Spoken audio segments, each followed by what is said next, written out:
अस्सलाम वालेकुम and welcome to board our science coaching academy.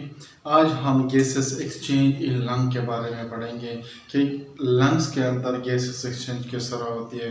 पिछले वीडियो में भी हमने जिक्र किया था कि गैसेस एक्सचेंज का मतलब ये है कि कार्बन डाइऑक्साइड और ऑक्सीजन का जो एक्सचेंज होता है बॉडी और एनवायरनमेंट के दरमियान, उसको हम गैसेस एक्सचेंज कहते हैं यहाँ पे। तो गैसेस एक्सचेंज इन लंग इस तरह होता है। अगर हम इस प्रोसेस को देखें तो गैसेस एक्सचेंज का मतलब ये है कि ऑक्सीजन जो है ये ब्लड स्ट्रीम के अंदर एंटर हो जाए और जो कार्बन डाइऑक्साइड है वो ब्लड स्ट्रीम से रिमूव हो जाए। तो इस प्रोसेस को हम गैसेस एक्सचेंज इन लंग कहते हैं। तो जब गैसेस एक्सचेंज होती है इन लंग, तो सबसे पहले जो प्रोसेस होगा वो इनहेलेशन का अमल होगा। इनहेलेशन के ज़रिए अमाउंट ऑफ ऑक्सीजन अंदर इनहेल किया जाता है, मुंह इन हो जाता है ऑक्सीजन और वो चला जाता है लंग्स के पास, और लंग में फिर अल्वेओलस या अल्वेओलाई के अंदर चला जाता है। वहाँ पे फिर डिफ्यूजन का अमल होता है और डिफ्यूजन के अमल के बाद एक्सहेलेशन किया जाता है।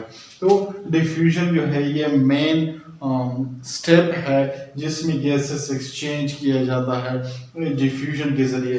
तो डिफ्यूजन जो है वो इस तरह किया जाता है कि जो ऑक्सीजन जो है अल्वेओलस के अंदर जो ऑक्सीजन मौजूद है, अल्वेओलस के अंदर जो ऑक्सीजन मौजूद है वो ब्लड स्ट्रीम के अंदर चला जाता है, और जो ब्लड के अंदर जो कार्बन डाइऑक्साइड मौजूद है वो अल्वेओलस के पास चला जाता है। तो ये डिफ्यूजन के थ्रू होती है। और डिफ्यूजन होती है कि जब डिफ्यूजन को अगर हम देखें,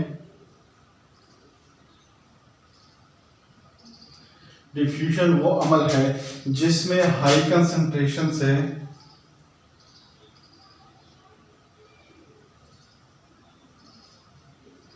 मॉलिक्यूल्स की मूवमेंट होती है टुवर्ड लोअर कंसंट्रेशन।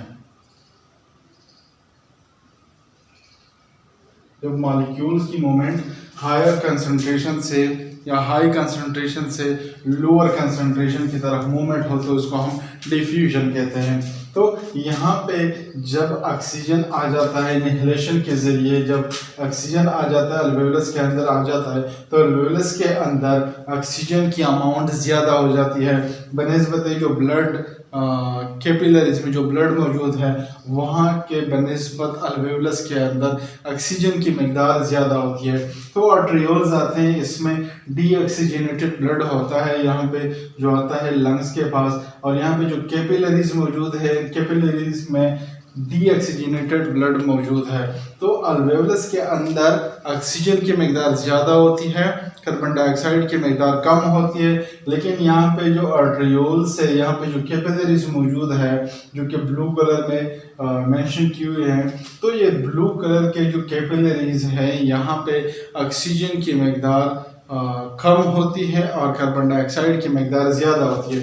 तो डिफ्यूजन के थ्रू यहाँ से कार्बन डाइऑक्साइड अल्वेओलस के पास चला जाता है, और जो अल्वेओलस के अंदर जो ऑक्सीजन मौजूद है तो वो ऑक्सीजन चला जाता है कैपिलरीज के अंदर। ये कैपिलरीज हैं, ये जो है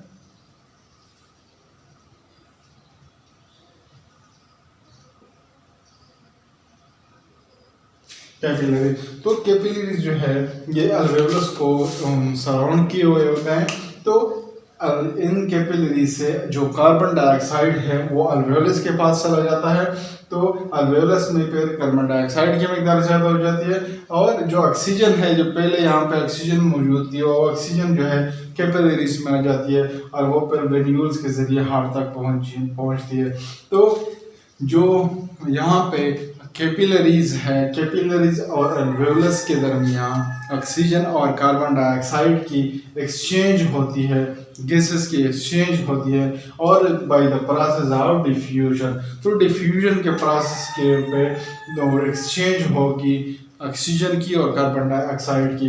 तो यहाँ पे अल्वेओलस के अंदर जो ऑक्सीजन की मकदार ज़्यादा थी वो चला गया है ब्लड स्ट्रीम के अंदर, जो कैपिलरीज हैं वहाँ पे वो ऐड हो गया है, रेड ब्लड के हीमोग्लोबिन के साथ वो ऐड हो जाता है। और जो कार्बन डाइऑक्साइड है, कार्बन डाइऑक्साइड जो कैपिलरीज के अंदर ज़्यादा था वो वापस चला जाता है यहाँ पे अल्वेओलस के पास चला जाता है, और अल्वेओलस से फिर लंग्स और जो पूरे ट्यूबुलर सिस्टम है उसके ज़रिए पे इसकी एक्सहेलेशन हो जाती है, वो एक्सहेल किया जाता है जो कार्बन डाइऑक्साइड है। तो इस तरह से गैसेस एक्सचेंज होती है कि सबसे पहले इनहेलेशन के ज़रिए ऑक्सीजन अल्वेओलस के पास आ जाता है और फिर वहाँ पे डिफ्यूजन का अमल होता है। ऑक्सीजन जो है कैपिलरीज के पास, ब्लड स्ट्रीम के पास चला जाता है और ब्लड स्ट्रीम से जो कार्बन डाइऑक्साइड है वो अल्वेओलस के पास आ जाता है और जो कार्बन डाइऑक्साइड है वो फिर एक्सहेल किया जाता है। यहाँ पे ऑक्सीजन जो है इनहेल किया जाता है और कार्बन डाइऑक्साइड जो है ये एक्सहेल किया जाता है।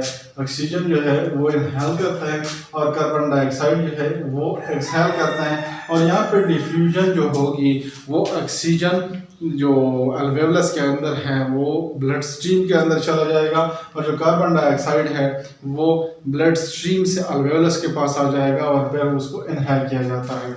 उम्मीद है आप लोगों की इसकी समझ आ गई होगी। कोई क्वेश्चन हो तो कमेंट सेक्शन में पूछ सकते हैं। Thank you.